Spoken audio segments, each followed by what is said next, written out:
Do you remember when you first met Jim Morrison? Yeah, I do. John had met the other guys and was actually playing with them. Then they needed a new guitar player, and so John brought Jim over to my house, and I played them some stuff, which I think they liked. And you know, to me, Jim was just a normal guy. That he didn't seem anything out of the ordinary to me. First time I met him, but he had these words, you know, that they showed me, and I knew that those were pretty unusual. And when did you first meet him, John? At the Maharishi meditation, Ray, the keyboard player, said, "Hey, I hear you're a drummer. Come on over to my garage and we'll jam." So I go to the garage, and lurking in the corners, this guy, bare feet, T-shirt and cords, really shy. I mean, Ray says, "This is Jim, the singer." And I'm like, "Are you kidding?" But then he hands me some lyrics. Day destroys the night, night divides the day, tried to run, tried to hide, break on through to the other side. I'm like, wow, I want to drum to that immediately. Now, you said he was shy. It's hard for me to imagine a shy Jim Morrison. He had never sung before. He'd said he heard a concert in his head, but he had never done this. So it's just a gift, because a lot of singers, you know, blow out their throats singing improperly, and he never did. And he could scream from the bowels of his soul. But in the beginning, he was, well, he would face us at the London Fog down the road. He couldn't even look out at the audience, but he gradually evolved into the Lizard King. So I think, you know, he always had that in him. He was just waiting to let it out. As he said, it was like a bowstring being drawn back for 21 years and then let go. Who was he in the final analysis? Who was he? You saw him good times, bad times, and times in between. A great tortured artist. Genius too, you know. Dionysus and Apollo, self-destruction and creativity don't always come in the same package. Picasso lived to 90, but with Jim, they came together. And sad on a personal level, difficult to lose him. Time has helped me notice that, wow, I really miss his words, God. And melodies. He had melodies in his head too. Couldn't play a guitar, couldn't play a chord on anything. But in his mind, he had this stuff. The first 6 or 8 songs that he came up with, it was he was doing some psychedelics, you know, and Jim would just hear a concert in his head. And all he had to do was write it down. But, you know, he could remember how the music went. And so he would kind of tell us.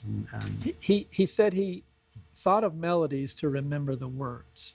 And then he'd just sing it a cappella to us. Right. And we'd go, wait, hold it.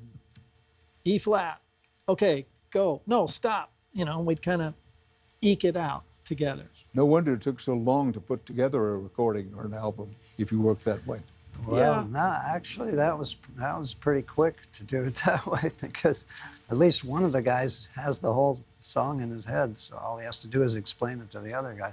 That when it started taking long was after we ran out of songs, and you know, I was starting to write more, and Jim was starting to write less, and you know, we had less time to come up with songs too, because you know, once you have a hit album, you got to come up with the next one.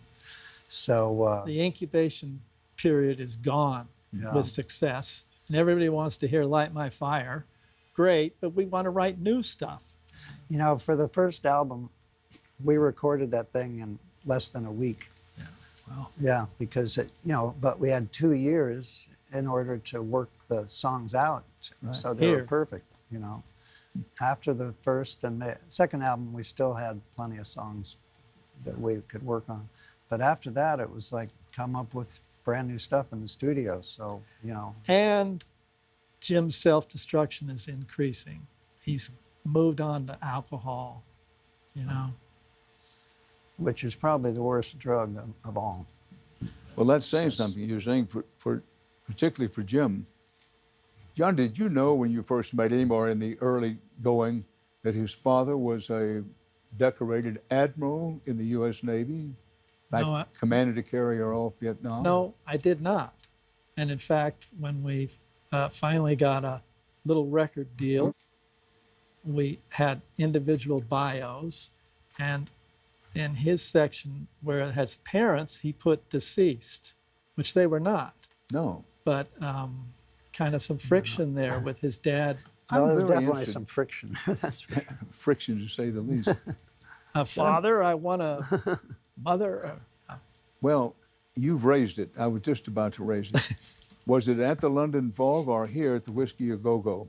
Here at the Whiskey A Go-Go, from what I can read, he was under the influence of something. And he said some terrible things about his father and his mother. So much so that even here at the Whiskey A Go-Go, which is not exactly a parish, that they fired you. So what was that about? What did that tell us about Jim? Dan, that terrible, I think, is the wrong. I mean, I didn't know. They sounded kind of terrible to me. Here I am drumming, and he's like, Father, I want to. But then later I realized, oh, he's kind of framing the Oedipal myth, Greek mythology, into the end. And of course, we were fired immediately. But maybe it was metaphoric for all those hippies. He's helping them cut their umbilical cord from the parents. You know, at the time, anyone over 25 we didn't trust because we got lied to about Vietnam. So, Well, I don't think he was thinking about all that when he said those words. I mean, well, when he subconsciously, I think. that night he didn't make it to the show, the first set, Yeah. and we were really worried because he'd never missed a show before, and so we went out looking for him, and I think you and Ray found him at the motel down there. Yeah. And he had taken too much LSD, even for Jim, which was tough to do because he took a lot. So much so that he was like hiding under the bed. So anyway, we got him back here for the next set, and that's when and he says, I want to do the end. And we go, the end, we always do that at the last, as the last song of the set. No, I want to do it now. I want to do it first. So, okay, we do the end. And that was the first time that those words came out. And I think it was just much of a surprise to us as anybody else. The thing about those words is that they are the Oedipal complex. You know, if you read Freud and all that, there's something in everybody that wants to take your mother and away from your father, and you want to do something better than your father did, thereby killing him, you know, metaphorically. It's in all of us, but he really felt it that night. I mean, it wasn't just you know, something he wrote. It was he really felt that. I didn't know what to think. You know, in those days, Dan, it was like in the 60s, it was like that was the era of do your thing, man. You know, whatever happens goes. It's cool as long as you're not hurting anybody. You know, it's good.